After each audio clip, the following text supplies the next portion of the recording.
നമസ്കാരം. നമസ്കാരം. നിയമസഭാ മണ്ഡലങ്ങളിലൂടെയുള്ള നമ്മുടെ വിലയിരുത്തലുകൾ തുടരുകയാണ്. കഴിഞ്ഞ ദിവസങ്ങളിൽ കേരളത്തിൻ്റെ വടക്കേയറ്റത്തുള്ള മഞ്ചേശ്വരം മണ്ഡലം നമ്മൾ വിശദമായി പരിശോധിച്ചതാണ്. നമ്മൾ ഇത്തവണ പരിശോധിക്കാൻ പോകുന്നത് പാറശാല മണ്ഡലമാണ്. തെക്കേയറ്റത്തുള്ള പാറശാല മണ്ഡലമാണ്. പണ്ടൊക്കെ തെരഞ്ഞെടുപ്പ് ഏതാനും ദിവസങ്ങൾക്ക് മുമ്പ് കേരളത്തിൽ നമ്മളെല്ലാം ഒരു കീഴ്വഴക്കമായി മാറിക്കൊണ്ടിരുന്ന ഒരു കാര്യമുണ്ടായിരുന്നു. അത് ഓരോ രാഷ്ട്രീയ പാർട്ടികളുടെയും ഓരോ മുന്നണികളുടെയും കേരള പര്യടന യാത്ര. അതൊരു പക്ഷേ മഞ്ചേശ്വരത്ത് നിന്ന് പാറശാലയിലേക്കായിരിക്കാം, അല്ലെങ്കിൽ പാറശാലയിൽ നിന്നും മഞ്ചേശ്വരത്തേക്കായിരിക്കാം. അങ്ങനെ പേരുകേട്ട രണ്ട് മണ്ഡലങ്ങളാണ് മഞ്ചേശ്വരവും പാറശാലയും. ഇന്നിപ്പോൾ നമ്മൾ പാറശാലയെക്കുറിച്ച് പറയുകയാണ്. പാറശാലയുടെ രാഷ്ട്രീയ സാഹചര്യങ്ങൾ എങ്ങനെയാണ് ആ മണ്ഡലം ഇന്നുവരെ അല്ലെങ്കിൽ കഴിഞ്ഞ കാലങ്ങളിൽ ആരെയാണ് പിന്തുണച്ചിരുന്നത്, ഇന്നിപ്പോൾ എന്തൊക്കെ രാഷ്ട്രീയ മാറ്റങ്ങളാണ് ആ പാറശാല മണ്ഡലത്തിൽ ഉണ്ടായത്, ഇതെല്ലാം നമ്മൾ പരിശോധിക്കുകയല്ലേ? തീർച്ചയായും. കാരണം തെക്കേയറ്റത്ത് കുമാർജി സൂചിപ്പിച്ചതുപോലെ ഏറ്റവും തെക്കേയറ്റത്ത് വരുന്ന മണ്ഡലത്തിൻ്റെ ഏറ്റവും പ്രധാനപ്പെട്ട സവിശേഷത അത് തെക്കേയറ്റം തന്നെ വരുന്നു എന്നുള്ളതാണ്. അതായത് തമിഴ്നാടുമായിട്ട് ഏറ്റവും അധികം കമ്പാരിസൺ, അതായത് വികസന പ്രവർത്തനങ്ങളിൽ കേരളവും തമിഴ്നാടുമായിട്ടുള്ളൊരു കമ്പാരിസൺ ഏറ്റവും കൂടുതൽ വരുന്ന ഒരു സാധ്യതയുള്ള ഒരു മണ്ഡലം കൂടിയാണ് പാറശാല മണ്ഡലം. പ്രത്യേകിച്ചും ഈ ഹർത്താൽ സമയങ്ങളിലൊക്കെ മാധ്യമങ്ങൾ ഏറ്റവും കൂടുതൽ ശ്രദ്ധ കേന്ദ്രീകരിക്കുന്ന ചില പ്രദേശങ്ങൾ തന്നെ പാറശാല മണ്ഡലത്തിലുണ്ട്. അത്തരത്തിൽ കേരളത്തിൻ്റെ വികസനവും അല്ലെങ്കിൽ കേരളത്തിൻ്റെ സമയത്ത് കേരളം ഹർത്താലിൻ്റെ സമയങ്ങളിൽ എങ്ങനെയാണ് കേരളം മുന്നോട്ട് പോകുന്നതെന്നും ഭാരത് ബന്ദിൻ്റെ സമയത്ത് തമിഴ്നാട് എങ്ങനെയാണ് മുന്നോട്ട് പോകുന്നത് എന്നൊക്കെയുള്ള കമ്പാരിസൺ ഏറ്റവും കൂടുതൽ വരുന്ന മണ്ഡലങ്ങളിൽ ഒന്നാണ് പാറശാല മണ്ഡലം. അത്തരത്തിൽ വളരെയധികം ചരിത്രപരമായിട്ടും സാമൂഹികമായിട്ടും ഇപ്പോൾ വർത്തമാന കാലഘട്ടത്തിലും ഏറ്റവും അധികം പ്രാധാന്യമുള്ള ഒരു മണ്ഡലം തന്നെയാണ് പാറശാല മണ്ഡലം. കുമാർജി നേരത്തെ സൂചിപ്പിച്ചതുപോലെ തെക്കേറ്റത്ത് ഏറ്റവും പ്രധാനപ്പെട്ടൊന്നും ഈ മണ്ഡലത്തിൽ നിന്ന് ജയിച്ചു വന്നിട്ടില്ലെങ്കിലും മുൻ നിയമസഭാ സ്പീക്കറും മുൻ ട്രാൻസ്പോർട്ട് മന്ത്രിയുമായ എൻ സുന്ദരൻ നാടാറെ പ്രതിനിധീകരിച്ച മണ്ഡലമാണ് ഇത്. ഏറ്റവും അധികം തവണ UDF മണ്ഡലം പിന്തുണച്ചതെങ്കിലും കഴിഞ്ഞ രണ്ട് ടേമായിട്ട് അത് LDF പിന്തുണയ്ക്കുന്നത്. എന്തായാലും വലിയ കാര്യമായ ഒരു പിന്തുണ ഈ ഇരു വിഭാഗങ്ങൾക്കും ഈ മണ്ഡലത്തിൽ നിന്ന് ലഭിച്ചു എങ്കിലും BJPക്കും വളരെ കൃത്യമായൊരു സ്വാധീനം ഈ മണ്ഡലത്തിൽ ഉണ്ടായിരുന്നു എന്ന തിരുവനന്തപുരത്തെ BJPയുടെ മുഖമായിട്ടുള്ള സമരമുഖങ്ങളിൽ ഒന്നായിട്ടുള്ള കരമന ജെയിൻ തെളിയിച്ചതാണ്. 2011 10,000 വോട്ട് മാത്രം ഉണ്ടായിരുന്ന BJPക്ക് 3 ഇരട്ടിയോളം വോട്ട് വർദ്ധിപ്പിച്ച് 2016 വലിയ ഒരു തിരിച്ചറിവ്, വലിയ ഒരു വെല്ലുവിളിയാണ് ഇരു മുന്നണികൾക്കും BJP ഉയർത്തിയത്. അത്തരത്തിൽ വലിയ ശക്തി BJPക്കും ഈ മണ്ഡലത്തിലുണ്ട് എന്നുള്ളതാണ് മറ്റൊരു പ്രത്യേകത. എന്തായാലും ഇടതിനും വലതിനും തന്നെയാണ് അവിടെ വലിയ പ്രാധാന്യമുള്ളത് എങ്കിലും BJPക്കും വളരെ കൃത്യമായ രീതിയിൽ സ്വാധീനം ചെലുത്താൻ പറ്റുന്ന ഒരു മണ്ഡലം തന്നെയാണ് പാറശാല മണ്ഡലം. അത്തരത്തിൽ മണ്ഡലം ഒരു ത്രികോണ മത്സരം മണ്ഡലത്തിൽ നടക്കുന്നു എന്ന് പറഞ്ഞാലും നമുക്ക് അതിശയോക്തിയില്ല. പക്ഷേ ഇരു മുന്നണികളെയും കേന്ദ്രീകരിച്ചുകൊണ്ട് തന്നെയാണ് മത്സരം പുരോഗമിക്കുന്നത്. ഈ BJPയെ സംബന്ധിച്ചിടത്തോളം ആണെങ്കിൽ പല ഘട്ടങ്ങളിലും വെല്ലുവിളിയായി നിന്നിട്ടുള്ള ഒരു മണ്ഡലം കൂടിയാണ് പാറശാല മണ്ഡലം. കാരണം നമുക്കറിയാം, തിരുവനന്തപുരത്ത് BJP അടുത്ത കാലത്ത് വലിയ രാഷ്ട്രീയ ശക്തിയായി മാറിക്കഴിഞ്ഞിരുന്നു. രാജഗോപാലും ശശി തരൂരും തമ്മിലുള്ള മത്സരം ലോക്സഭാ തെരഞ്ഞെടുപ്പിൽ നമുക്ക് ഓർമ്മയുണ്ട്. ആ മത്സരത്തിൽ രാജഗോപാൽ വിജയത്തിന് തൊട്ടരികിൽ വരെ എത്തിയതാണ്. കപ്പിനും ചുണ്ടിനും ഇടയിലാണ് BJPക്ക് അന്ന് ആ ചരിത്ര വിജയം നഷ്ടമായത്. അന്ന് ശശി തരൂർ കടന്നുകൂടിയത് വെറും 14,000-ൽ പരം വോട്ടുകൾക്കാണ്. അന്ന് ആ ലോക്സഭാ തെരഞ്ഞെടുപ്പിൽ തിരുവനന്തപുരം ലോക്സഭാ മണ്ഡലത്തിലെ തിരുവനന്തപുരം സിറ്റിക്കകത്തുള്ള എല്ലാ മണ്ഡലങ്ങളും, കഴക്കൂട്ടവും വട്ടിയൂർക്കാവും തിരുവനന്തപുരം സെൻട്രലും നേമവും അടക്കമുള്ള എല്ലാ മണ്ഡലങ്ങളും BJPയെ 1ാം സ്ഥാനത്ത് എത്തിച്ചപ്പോൾ അന്ന് BJPക്ക് വിനയായി മാറിയത് 2-3 മണ്ഡലങ്ങളായിരുന്നു. നെയ്യാറ്റിൻകരയും പാറശാലയും അടക്കമുള്ള 2-3 മണ്ഡലങ്ങളായിരുന്നു. അതിലൊന്നാണ് പാറശാല നിയോജക മണ്ഡലം, അസംബ്ലി മണ്ഡലം.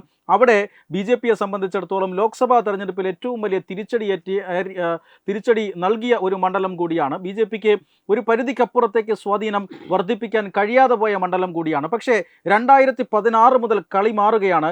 2016 BJPയുടെ ഇന്നത്തെ തിരുവനന്തപുരം സിറ്റി ജില്ലാ പ്രസിഡന്റ് കരമന ജയൻ അവിടെ മത്സരിച്ചപ്പോൾ ലഭിച്ചത് ഏതാണ്ട് 34,000-ഓളം വോട്ടുകളാണ്. ആ 34,000-ഓളം വോട്ടുകൾ പിന്നീട് അടുത്ത ലോക്സഭാ തെരഞ്ഞെടുപ്പിൽ 45,000-ലേക്കൊക്കെ മാറ്റിയെടുക്കാൻ BJPക്ക് സാധിച്ചിട്ടുണ്ട്. പക്ഷേ അസംബ്ലി തെരഞ്ഞെടുപ്പിൽ ബി ജെ പിക്ക് അത്, അതായത് ലോക്സഭാ തെരഞ്ഞെടുപ്പിൽ മാറി മാറി യു ഡി എഫിനെയും അതുപോലെ തന്നെ എൽ ഡി എഫിനെയും ഒക്കെ മാറി മാറി പിന്തുണച്ചിട്ടുള്ള ഒരു മണ്ഡലമാണ്. ആർക്കും കുത്തകയല്ല ഈ മണ്ഡലം എന്ന് പലതവണ തെളിയിച്ചിട്ടുള്ള ഒരു മണ്ഡലം കൂടിയാണ്.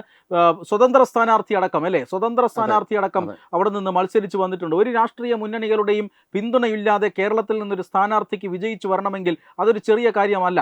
അങ്ങനെ ഒരു മത്സരം പോലും, അങ്ങനെ ഒരു മത്സര ഫലം പോലും അവിടെ നിന്നുണ്ടായിട്ടുണ്ട് എന്നുള്ളതാണ്. അങ്ങനെ അത്തരത്തിൽ ചരിത്രമുള്ള ഒരു മണ്ഡലമാണത്. കേരളത്തിലെ ന്യൂനപക്ഷ മതവിഭാഗങ്ങൾക്കും അതുപോലെ തന്നെ ചില ജാതി സമവാക്യങ്ങൾക്കൊക്കെ വളരെ പ്രാധാന്യമുള്ള ഒരു മണ്ഡലം കൂടിയാണ് പാറശാല മണ്ഡലം. ആ പാറശാല മണ്ഡലത്തിൽ 2016 അതുപോലെ തന്നെ 2016 34,000-ഓളം വോട്ടുകൾ അത് ബി ജെ പിക്ക് ഉയർത്താൻ സാധിച്ചിട്ടുണ്ട്. തൊട്ട് മുന്നേ നടന്ന നിയമസഭാ തെരഞ്ഞെടുപ്പിൽ നിന്നും 10,000 വോട്ടുകളാണ് ഉണ്ടായിരുന്നത്. അപ്പോൾ അതിൽ നിന്നും നേരത്തെ സൂചിപ്പിച്ചതുപോലെ 3 ഇരട്ടിയിലധികം വോട്ടുകൾ ബി ജെ പി വർദ്ധിപ്പിച്ചു. 2021 നടന്ന തെരഞ്ഞെടുപ്പിൽ വീണ്ടും കരമന ജയൻ അവിടെ മത്സരിക്കുന്നുണ്ട്. പക്ഷേ എങ്കിലും കുറച്ച് വോട്ടുകളുടെ കുറവുണ്ടായിട്ടുണ്ട്. 3000-ഓളം വോട്ടുകളുടെ കുറവ് ബി ജെ പിക്ക് ഉണ്ടായിട്ടുണ്ട്. എങ്കിലും അതൊരു വലിയ കുറവായി കാണേണ്ടതല്ല. ബി ജെ പി അവരുടെ ഉയർത്തിയ വോട്ട് 2016 ഉയർത്തിയ വോട്ട് ഏതാണ്ട് അടിസ്ഥാന വോട്ടുകൾ നിലനിർത്തുന്നു എന്നാണ് അതിൻ്റെ സൂചന. എന്ന് പറഞ്ഞാൽ മണ്ഡലത്തിൽ ശക്തമായ ഒരു അടിത്തറ, ഒരു ത്രികോണ പോരിലേക്ക് കടക്കാൻ സാധിക്കുന്ന തരത്തിൽ അല്ലെങ്കിൽ വിജയത്തിലേക്ക് കൈയെത്തിപ്പിടിക്കാവുന്ന ഒരു പ്ലാറ്റ്ഫോം ബി ജെ പി ആ മണ്ഡലത്തിൽ ഒരുക്കി കഴിഞ്ഞിരിക്കുന്നു എന്നുള്ളതല്ലേ ഈ കണക്കുകളിൽ നിന്ന് വ്യക്തമാക്കുന്നത്. തീർച്ചയായിട്ടും ബി ജെ പി അവിടെ വളരെ ശക്തമായ ഒരു പോരാട്ട വീര്യത്തോടു കൂടി തന്നെയാണ് ഇക്കുറിയും ഗിരീഷ് നെയ്യാറിനെ എടുത്തുയർത്തിക്കൊണ്ട് മുന്നോട്ട് വരുന്നത്. എന്തായാലും തീർച്ചയായിട്ടും വലിയ രീതിയിൽ വിജയപ്രതീക്ഷയോടുകൂടി തന്നെയാണ് ബി ജെ പിയും ഇരുമുന്നണികളും നേരിടുന്നതെങ്കിൽ ഏറിയ പങ്ക്, ചെറിയ ഒരു മുൻതൂക്കം അവിടെ ഇടത് സ്ഥാനാർത്ഥിക്കുണ്ട് എന്ന് തന്നെ പറയേണ്ടിയിരിക്കുന്നു. പക്ഷേ അവിടെ വലിയ കാര്യമായ ഒരു പോരാട്ടം നടത്തുവാൻ വേണ്ടിയിട്ട് ബി ജെ പിക്ക് സാധിക്കും എന്ന് ഉറപ്പാണ്. കാരണം അത്തരത്തിൽ തന്നെയാണ് അവിടെ പ്രചാരണങ്ങളുടെ കാര്യത്തിലും സംഘടനാപരമായിട്ടും ബി ജെ പി വളരെയധികം നല്ല രീതിയിൽ തന്നെ മുന്നോട്ട് പോയിരിക്കുന്നുണ്ട്. വലിയ സ്വാധീനം നേരത്തെ തെക്കൻ പ്രദേശങ്ങളിൽ ബി ജെ പിയുടെ സ്വാധീനം വലിയ രീതിയിൽ ഉണ്ടായിരുന്നില്ല എങ്കിലും ഇപ്പോൾ അതായത് തിരുവനന്തപുരത്തിൻ്റെ തെക്കൻ പ്രദേശങ്ങളിൽ വലിയ സ്വാധീനം, പാറശാല വരുന്ന ഈ ഭാഗത്ത് വലിയ സ്വാധീനം ഉണ്ടായിരുന്നില്ലെങ്കിലും ഇക്കുറി വലിയ സ്വാധീനത്തോടു കൂടി ഈ ഓരോ മൂലകളിലേക്കും ഓരോ വീടുകളിലേക്കും ബി ജെ പിക്ക് കടന്നു കയറാൻ കഴിഞ്ഞു. ഓരോ മനസ്സിനെയും പരിവർത്തനം വിധേയമാക്കുവാൻ കഴിഞ്ഞു. ആ രീതിയിൽ നരേന്ദ്രമോദിയുടെ ഭരണ നേതൃത്വത്തിന് സാധിച്ചു എന്നുള്ളതാണ് അതിൻ്റെ ഒരു ഏറ്റവും വലിയ പ്രത്യേകത. അത്തരത്തിൽ വലിയ മുന്നേറ്റം ബി ജെ പിക്ക് അവിടെ നടത്താൻ സാധിച്ചതിൻ്റെ ഒരു ആത്മവിശ്വാസത്തിലാണ് ഇക്കുറിയും അവർ തെരഞ്ഞെടുപ്പിനെ നേരിടുന്നത്. ഈ തൃശ്ശൂർ പോലെയുള്ള നിയമസഭ അല്ലെങ്കിൽ ലോക്സഭാ മണ്ഡലങ്ങളിലൊക്കെ തെരഞ്ഞെടുപ്പ് നടന്നപ്പോൾ വലിയ രീതിയിൽ ക്രിസ്ത്യൻ വോട്ടുകളിലേക്ക് കടന്നു കയറാൻ ബി ജെ പിക്ക് സാധിച്ചിട്ടുണ്ട്. ക്രിസ്ത്യൻ വോട്ടുകൾ നിർണായകമായ ശക്തിയാകുന്ന മണ്ഡലം കൂടിയാണ് പാറശാല. പക്ഷേ ഇവിടെ അതുവരെ അത്തരത്തിലൊരു മാറ്റം ഉണ്ടാക്കിയെടുക്കാൻ ബി ജെ പിക്ക് സാധിച്ചിട്ടില്ല. ബി ജെ പിക്ക് വേണ്ടി ഇപ്പോൾ അവിടെ മത്സരത്തിനിറങ്ങുന്നത് ഒരു യുവ സ്ഥാനാർത്ഥിയാണ്, പുതുമുഖമാണ്. എങ്കിലും പുതിയ മുഖത്തെ അല്ലെങ്കിൽ യുവരക്തത്തെ പരീക്ഷിക്കുകയാണ് അവിടെ ബി ജെ പി. അതായത് ഗിരീഷ് നെയ്യാർ എന്ന വ്യക്തിയാണ്. വളരെ താഴെത്തട്ടിൽ നിന്നും വളർന്നു വന്ന സാധാരണക്കാരനായ ഒരു വ്യക്തിയാണ് അദ്ദേഹം. അത്രമാത്രം കഷ്ടപ്പാടുകൾ നിറഞ്ഞ ചുറ്റുപാടുകളിലൂടെയൊക്കെയാണ് അദ്ദേഹം കടന്നു വന്നത് എന്ന് അദ്ദേഹം അവകാശപ്പെടുന്നുണ്ട്. ഇവിടെ ബി ജെ പിയുടെ സ്ഥാനാർത്ഥി ഗിരീഷ് നെയ്യാർ ആയിരിക്കുമ്പോൾ തന്നെ CPIM വേണ്ടി അല്ലെങ്കിൽ LDF വേണ്ടി അവിടെ മത്സരിക്കുന്നത് CK ഹരീന്ദ്രൻ എന്ന സിറ്റിംഗ് MLA ആണ്. 2016 CK ഹരീന്ദ്രൻ ആദ്യമായി അവിടെ MLA ആകുന്നത്. പക്ഷേ 2021 നടന്ന തെരഞ്ഞെടുപ്പിൽ വലിയ ഭൂരിപക്ഷത്തോടു കൂടി CK ഹരീന്ദ്രൻ അവിടെ നിന്ന് തിരഞ്ഞെടുക്കപ്പെടുന്നു. ആദ്യത്തെ 2016 ഭൂരിപക്ഷത്തെക്കാൾ ഇരട്ടിയാക്കിക്കൊണ്ടാണ് CK ഹരീന്ദ്രൻ അവിടെ നിന്ന് തിരഞ്ഞെടുക്കപ്പെടുന്നത്. അതായത് ഒരു ജനകീയ മുഖമായി, LDF ഒരു ജനകീയ മുഖമായി CK ഹരീന്ദ്രൻ 2016 നിന്നും 2021 എത്തിയപ്പോൾ മാറിയിരുന്നു. അത്രമാത്രം ആ മണ്ഡലം ഇടതുകോട്ടയാണ് എന്ന് ഉറപ്പിക്കുന്ന തരത്തിലുള്ള പ്രവർത്തനം അല്ലെങ്കിൽ പ്രകടനം അത് നടത്താൻ CK ഹരീന്ദ്രൻ അല്ലെങ്കിൽ തങ്ങളുടെ MLAക്ക് സാധിച്ചിട്ടുണ്ട് എന്ന് LDF പക്ഷം അവകാശപ്പെടുന്നുണ്ട്. ഏതാണ്ട് 78,000-ലധികം വോട്ടുകളാണ് കഴിഞ്ഞ നിയമസഭാ തെരഞ്ഞെടുപ്പിൽ CPIM അല്ലെങ്കിൽ LDF അവിടെ ലഭിച്ചത്. മാത്രമല്ല കോൺഗ്രസിൻ്റെ അൻസജിത റസലായിരുന്നു കഴിഞ്ഞ തവണ അവിടെ മത്സരത്തിന് ഇറങ്ങിയതിൽ. ഇത്തവണ കോൺഗ്രസിൻ്റെ സമുന്നതനായ നേതാവ് UDF വേണ്ടി നെയ്യാറ്റിൻകര സനലാണ് പാറശാല മണ്ഡലം തിരിച്ചു പിടിക്കുക എന്ന ഉദ്ദേശത്തോടു കൂടി അവിടെ ഇറക്കിയിരിക്കുന്നത്. UDF ഇറക്കിയിരിക്കുന്നത് സംസ്ഥാനമൊട്ടാകെ ഒരു ഭരണവിരുദ്ധ വികാരമുണ്ടെന്നും ആ ഭരണവിരുദ്ധ വികാരം തങ്ങളെ പിന്തുണയ്ക്കുമെന്നും UDF സ്ഥാനാർത്ഥി പാറശാല മണ്ഡലത്തിൽ കേരളമെമ്പാടും ഒരു UDF തരംഗമുണ്ടായാൽ അവിടെ നിന്ന് വിജയിച്ചു വരും എന്നാണ് UDF ക്യാമ്പിൻ്റെ കണക്കുകൂട്ടൽ. എന്തായാലും ഈ കണക്കുകൂട്ടലുകളെല്ലാം ഒരു വളരെ കൃത്യമായ ത്രികോണ മത്സരം. മഞ്ചേശ്വരത്തിൻ്റെ കാര്യം നമ്മൾ പറഞ്ഞു, അവിടെ നടക്കുന്ന ശക്തമായ പോരാട്ടത്തെക്കുറിച്ച് പറഞ്ഞു. വർഷങ്ങളായി മഞ്ചേശ്വരത്ത് BJP 2ാം സ്ഥാനത്ത് വരുന്ന കാര്യത്തെക്കുറിച്ചെല്ലാം നമ്മൾ പറഞ്ഞിരുന്നതാണ്. ഏതാണ്ട് അതിന് സമാനമായ ത്രികോണ മത്സരം തന്നെ പാറശാലയിലും ഉണ്ടാകുമെന്നാണ് ഈ 3 സ്ഥാനാർത്ഥികളെയും പരിഗണിക്കുമ്പോൾ നമുക്ക് കണക്കാക്കാൻ സാധിക്കുന്നത്. മാത്രമല്ല UDFിനെ സംബന്ധിച്ചിടത്തോളം ആണെങ്കിൽ അവിടെ ചില ഉൾപ്പോര് നമുക്ക് കാണാൻ കഴിയുന്നുണ്ട്. കാരണം അവിടെ മറ്റൊരു സ്ഥാനാർത്ഥിയാണ് സ്വയം പ്രൊജക്റ്റ് ചെയ്യപ്പെട്ടിരുന്നത്. അതായത് അദ്ദേഹം ഒരു പരിധിവരെ തെരഞ്ഞെടുപ്പിൻ്റെ പ്രാഥമികമായ പ്രവർത്തനങ്ങളൊക്കെ നടത്തി. മാത്രമല്ല അദ്ദേഹം സമൂഹ മാധ്യമങ്ങളിലൂടെയും പോസ്റ്ററുകളിലൂടെയും എല്ലാം താൻ സ്ഥാനാർത്ഥിയാണ് എന്ന രീതിയിൽ അവതരിക്കപ്പെടുകയും ചെയ്തു. അതിനുശേഷമാണ് കോൺഗ്രസിൻ്റെ പട്ടിക വരുന്നത്. ആ പട്ടികയിൽ ഈ പറയുന്ന LR അജയകുമാർ എന്ന് പറയുന്ന സ്ഥാനാർത്ഥിക്ക് പകരം നെയ്യാറ്റിൻകര സനലിൻ്റെ പേരാണ് വരുന്നത്. രണ്ടുപേരുടെയും പോസ്റ്ററുകൾ മണ്ഡലത്തിൽ പ്രചരിക്കുന്ന സാഹചര്യമുണ്ടായി. എന്തായാലും ആ പിണക്കങ്ങളെല്ലാം പറഞ്ഞ് ഏതാണ്ട് ഒരു അന്തിമമായ പേര് അത് ഹൈക്കമാൻഡ് പ്രസിദ്ധീകരിക്കുമ്പോൾ പ്രശ്നങ്ങളെല്ലാം തീരും എന്നാണ് UDF ക്യാമ്പ് പറയുന്നത്. എന്തായാലും 3 ക്യാമ്പുകളും ഉണർന്നിരിക്കുകയാണ്. BJP നേതൃത്വമാകട്ടെ അവിടെ സ്ഥാനാർത്ഥിയെ നിശ്ചയിക്കുന്നതിന് മുമ്പ് തന്നെ അടിസ്ഥാനപരമായ ജോലികൾ തുടങ്ങിക്കഴിഞ്ഞിരുന്നു. തദ്ദേശ തെരഞ്ഞെടുപ്പുമായി ബന്ധപ്പെട്ട് തന്നെ പഞ്ചായത്തുകളിലെല്ലാം BJP ഇതുമായി ബന്ധപ്പെട്ട പ്രവർത്തനങ്ങൾ തുടങ്ങിക്കഴിഞ്ഞിരുന്നു എന്നാണ് അവർ അവകാശപ്പെടുന്നത്. പക്ഷേ കഴിഞ്ഞ തദ്ദേശ തെരഞ്ഞെടുപ്പിൽ 2020 തദ്ദേശ തെരഞ്ഞെടുപ്പിൽ ഈ പഞ്ചായത്തുകളിൽ ഈ പറയുന്ന പാറശാല മണ്ഡലത്തിലെ പഞ്ചായത്തുകളിൽ കള്ളിക്കാട് പഞ്ചായത്ത് CPMൻ്റെ കോട്ടയാണ്. ആ കള്ളിക്കാട് പഞ്ചായത്തിൽ BJP ഭരണം പിടിച്ചിരുന്നു. പക്ഷേ ഇത്തവണത്തെ തദ്ദേശ തെരഞ്ഞെടുപ്പിൽ BJPക്ക് കള്ളിക്കാട് പഞ്ചായത്തിൽ ഭരണം നഷ്ടപ്പെടുന്ന സാഹചര്യമുണ്ട്. പക്ഷേ അതെല്ലാം മറിയും എന്നാണ്. കാരണം സംസ്ഥാനമൊട്ടാകെ ഈ തിരുവനന്തപുരം ജില്ലയിൽ വലിയ മുന്നേറ്റമാണ് BJP നടത്തിയിരിക്കുന്നത്. മാത്രമല്ല ഇന്നിപ്പോൾ നമ്മൾ BJP സ്ഥാനാർത്ഥി ഗിരീഷ് നെയ്യാറിനെ നമ്മൾ മുഖാമുഖം കണ്ടിരുന്നു. അദ്ദേഹത്തിൻ്റെ ഒരു അഭിമുഖം നമ്മൾ സംപ്രേഷണം ചെയ്തിരുന്നതാണ്. ആ അഭിമുഖത്തിൽ അദ്ദേഹം പറയുന്ന ഒരു കാര്യമുണ്ട്. രാഷ്ട്രീയ സാഹചര്യങ്ങൾ എല്ലാ മണ്ഡലത്തിലും അതിവേഗം മാറിയിരിക്കുന്നു. തിരുവനന്തപുരത്ത് പ്രത്യേകിച്ചും തിരുവനന്തപുരത്ത് നഗരസഭാ ഭരണം പിടിച്ചത് അതൊരു വലിയ മുന്നേറ്റം തന്നെ ഉണ്ടാക്കിയിരിക്കുന്നു. വോട്ട് ചെയ്താൽ ജയിക്കാത്ത പാർട്ടിയാണ് BJP എന്ന ഒരു ചിന്ത അത് ഈ തിരുവനന്തപുരത്ത് നഗരസഭാ ഭരണം പിടിച്ചതോടുകൂടി മാറിയിരിക്കുന്നുവെന്നാണ് BJP നേതാക്കളുടെയും അവകാശവാദം. കുമാർജി സൂചിപ്പിച്ചതുപോലെ നഗരസഭയിൽ വലിയ പെർഫോമൻസ് ആണ് BJP കാഴ്ചവെച്ചത്. ഇപ്പോഴും അത് തുടർന്നുകൊണ്ടേയിരിക്കുന്നു. പക്ഷേ അതിനെതിരെ ഒരു വലിയ ഗൂഢാലോചന, അതായത് അത്തരം ഒരു ഭരണം മുന്നോട്ട് പോകുമ്പോൾ ആ ഭരണം തെറ്റായ ശൈലിയിലാണ് തെറ്റായ രീതിയിലാണ് മുന്നോട്ട് കൊണ്ടുപോകുന്നത് എന്നുള്ള ഒരു വലിയ ഗൂഢാലോചനയൊക്കെ ഇതിൻ്റെ ഭാഗമായിട്ട് കോർപ്പറേഷനെതിരെയൊക്കെ നടത്തുവാൻ വേണ്ടിയിട്ടുള്ള ഒരു ശ്രമമൊക്കെ ഇവരുടെ ഭാഗത്തു നിന്നുണ്ടായിട്ട് ചില ചാനലുകൾ അടക്കം ചില തെറ്റായ വിവരങ്ങൾ BJPക്കെതിരെ ഒരു PR വർക്കൊക്കെ അവിടെ നടത്തുന്ന ഒരു സാഹചര്യമുണ്ട്. പക്ഷേ അതെല്ലാം പൊളിച്ചടുക്കി ജനങ്ങളുടെ മുന്നിൽ ഈ കാര്യങ്ങളെല്ലാം കൃത്യതയോടെ തെളിഞ്ഞിട്ടുണ്ട്. അത്തരമൊരു പശ്ചാത്തലത്തിൽ കൂടിയാണ് നമ്മൾ ഈ ഇലക്ഷനെ സമീപിക്കുന്നത് എന്നതാണ് മറ്റൊരു പ്രത്യേകത. കാരണം ജലവിഭവ വകുപ്പ് കൈകാര്യം ചെയ്യുന്നത് സംസ്ഥാന സർക്കാരാണ്, അല്ലാതെ കോർപ്പറേഷനല്ല. അത്തരം കാര്യങ്ങളൊക്കെ പൊളിച്ചടുക്കിക്കൊണ്ടാണ് ഇപ്പോൾ കാര്യങ്ങൾ മുന്നോട്ട് നീങ്ങുന്നത്. അത്തരത്തിൽ വലിയ ഒരു ശുഭപ്രതീക്ഷയിൽ തന്നെയാണ് BJP. ഇപ്പോൾ നേരത്തെ കുമാർജി എന്നെ സൂചിപ്പിച്ചതുപോലെ അവിടെ നെയ്യാറ്റിൻകര സനലും അജയകുമാറും ഒപ്പത്തിനൊപ്പം സ്ഥാനാർത്ഥികളായി നിന്ന ഒരു സാഹചര്യത്തിൽ കാലുമാറ്റവും കാലുവാരലും ഒന്നും വലിയ പുത്തരിയല്ലാത്ത കോൺഗ്രസിനെ സംബന്ധിച്ചിടത്തോളം ഇത് വലിയ ഒരു വെല്ലുവിളി തന്നെയാണ്. കാരണം ഈ രണ്ടുപേരുടെയും വോട്ട് സ്പ്ലിറ്റ് ആകുമെന്ന് ഉറപ്പാണ്.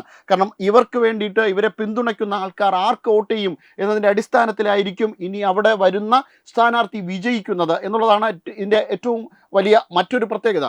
മറ്റൊന്ന്, സംസ്ഥാനത്തിൽ ഉടനീളം ഇടതിനും വലതിനുമകത്ത് വലിയ രീതിയിലുള്ള വിമത മുന്നേറ്റം നടക്കുന്ന ഒരു സമയം കൂടിയാണിത്. അതിനെ നമുക്ക് ഒരിക്കലും തള്ളിക്കളയാൻ പറ്റില്ല.